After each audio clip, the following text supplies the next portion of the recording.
Hello world, I'm Chris Perillo, and this is the Locker Gnome Daily Report, or TLDR for short, your daily dose of tech news, gadget views, and answers that you can use. Dun, dun, dun, dun, dun! Bum, bum, bum, bum, bum, bum, bum, bum, bum. I got my hands on an HTC One! Well, technically speaking, I have my hand on one. HTC sent this to me, so I'm going to be unboxing it live on YouTube. Should I do it tomorrow? Over the weekend? What do you guys think? Leave a comment below. Tomorrow, unboxing, live, yay, nay? Oh, HTC One, you're the best thing to come along since the HTC half? Office 365 versus Office 2013.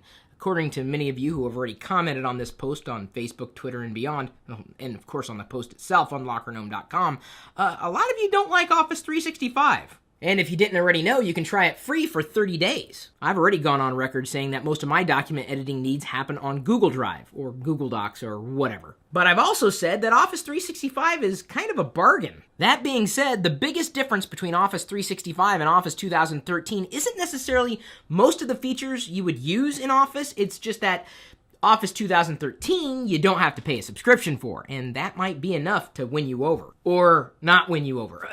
It would keep you from adopting Office 365. I hate to break it to you again, but this is kind of the way of the future. Subscription models. I know. Many of you said, I'll never pay for a music subscription. I want to own my MP3s. While I don't want to get into the technicalities of music licensing, software is evolving to the point where people are just buying into subscription services. The trend seems to be Spotify over MP3s. My question to you is, are you ready for this type of model for other software, like Office suites? And please, for the love of God and all that is holy, don't say LibreOffice, because they just don't compare. I mean, yes, LibreOffice definitely works, but it's buggy as hell. I'm telling you, I would rather spend $100 on an Office 365 subscription than be forced to use LibreOffice again. Hey, if you love it, knock yourself out. I'm just saying that there's a lot of options, and competition's good. That and free does not always equal better.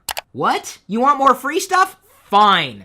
We negotiated a deal of 1 free month of Hulu Plus for you right here on deals.lockergnome.com. I'm assuming you guys are using this now, aren't you? You've subscribed to the deals.lockergnome.com free email newsletter to find out when we post new deals. What? Did you say you'd rather spend money on something? Make up your mind. Or I'll make it up for you with this deal. Protect yourself on public Wi-Fi with something called Cloak. And we've got a 37% discount posted for it. If you're not surfing through a VPN when you connect to a public Wi-Fi network, you better start doing that, because it's a dumb idea not to. That may stir up a bit of paranoia, and rightfully so. Protect yourself. Here's a good reason why. A few million of us received this email from Living Social today. Apparently, their database was compromised. The information accessed includes names, email addresses, date of birth for some users, and encrypted passwords. Living Social suggests you do not need to take any action at this time, but my suggestion is change your Living Social password. Eric Schmidt says, Google Glass critics are afraid of change, and society will adapt. All right, Eric, and we're supposed to believe you again? Just like we believed you when you talked about Google TV being the next best thing, and what was that orb that never actually shipped? I'm just saying, I was accepted as a Google Glass explorer. I cannot wait to get Google Glass on my face. It's just that I'm very aware that people out there who have no idea what Google Glass is, or if they do know about it or are afraid of it, well, I can't hold that against them. If there's one thing I've learned over the years, it's that you can't change culture. It doesn't happen overnight. And I don't care how in-your-face Google Glass happens to be. When someone finds out that you're recording them in video, they suddenly change their tone, their demeanor. It's like they turn into a completely different person. I'm different. I'm this way even if someone isn't recording anything. Which, let me tell you, gets a lot of fun when I've had a few of these in me. The liquid inside, not the actual glass. That would be dangerous. No more dangerous than drinking it. What? I'm just preparing for tomorrow. It's unboxing juice. The iPhone 5 LCD faces off with the Samsung Galaxy S4 OLED and declared a tie by a display expert. As I mentioned in the TLDR that I recorded in my hotel room the other day, I do plan on getting my hands on one of those Samsung Galaxy S4s, and of course we'll do a shootout comparing it to this, the one. Although, how do you prefer me doing those comparison videos? I've thought about bringing someone in by Skype or some kind of video chat and doing comparison videos that way. So it's not just me, it's me bouncing thoughts back and forth with somebody else. What do you think? I'm only asking you for feedback because I want you to like what I do. Android notebooks? Yep, Intel says, and they'll only cost $200. One thing's for sure, Intel's got to do something given that no one really wants to use Windows anymore. And I'm not saying that there are no Windows users out there. I'm saying that no one wants to use Windows. Alright, maybe there are some people, but there are fewer people these days who want to use Windows compared to the way it used to be. I used to love to use Windows, and now I just tolerate it. And trust me, there's a huge difference. Microsoft needs to reinvent their business. And trust me, there's a huge difference. What's the future of business? Wait a second, this isn't a tablet. It's a real book! Written by a friend, Brian Solis, and partially illustrated by another friend, Hugh McLeod. It is a very quick read, and you are thinking about starting a business. Maybe you're in business trying to figure out how business is going to move at some point in the future. This is going to be a good book for you to pick up. And I'm not just saying that because I'm friends with the people who put it together. Brand empathy. Always improve experiences. What have I said before? It's not about the specs. It's about the experience. And if improving the experience means getting a squeaky voice, well, then you've got work to do. The importance of the influence loop cannot be overstated. It affects every stage of the journey, every moment of truth. You know how many times I've talked about influence? It's everywhere. Even if you don't currently subscribe to this YouTube channel, you're watching this video. I'm influencing you. And I can't exactly quantify how I've influenced you, but I'm still influencing you. And influence, much like attention, is a big deal. I spoke to that very thing in my keynote presentation for PubCon this week, and you saw this slide show up in the Perillo vlog, even though I guess I kind of screwed up the Perillo vlog editing today. I apologize for that, but you guys seem to like the mistake. Oops. The slide and what I said is absolutely not a mistake, though. Attention.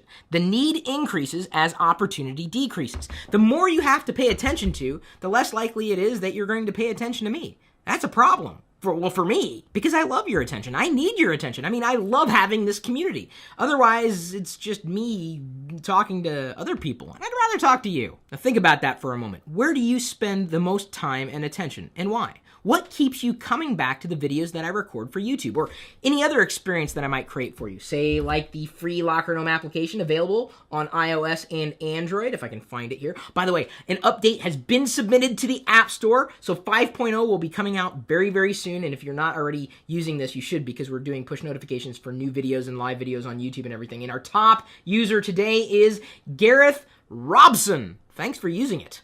And thanks to Mobile Roadie for making it possible for me to create my own application. They made the experience easy, so I gave them my attention. If you plan on working for yourself or for somebody else at some point in the future, you might read it. Whoa! NASA has 3 smartphones orbiting the Earth as mini satellites. Huh! What will they think of next?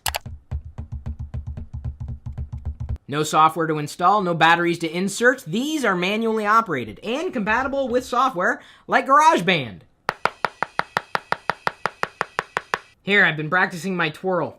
I need to practice more. If you have a drum kit on your tablet and you are tired of having your fingers almost worn down to stumps, you may consider picking up a pair of these. More information at getdrummers.com. And look, just like me, made in the USA. Our question of the day is brought to you by GoDaddy.com. If you want to save money on your next purchase, just email me first. I may have a list of coupons for you, although they're considering no longer sponsoring this show. A couple of days ago, the user known as Divinorum asked, is Google Plus a safe place for Apple users? As someone who doesn't mind promoting anything that anybody makes, if it happens to be cool or interesting, I have seen a lot of anti-Apple sentiment on Google Plus, which kind of stands to reason considering that it's Google, and what does Google make? Android, and what is Android? Not from Apple. And the weird thing is, when I post something that has nothing to do with either Apple or Android, inevitably someone will come in and talk about Android. I get it. Some people think this guy's God. You usually find those people everywhere. It's just that on Google Plus, it happens to be a healthier concentration of people who eat, sleep, and breathe anything that Google does. Not that I excuse that behavior. I post things about Apple on Google Plus all the time, and yes, the trolls come out of the woodwork, and I always tell them when they post something negative about something that I've written that has nothing to do with negativity, don't be a dick. Well, even if you do want to post negative things, thank you for liking and sharing this video and potentially other videos. Let me know what you think about doing that live unboxing of what is under the pile of gadgets and books that I have on my desk. The HTC One, potentially tomorrow. And if it doesn't happen then, it'll happen at some point in the future. We'll see you later.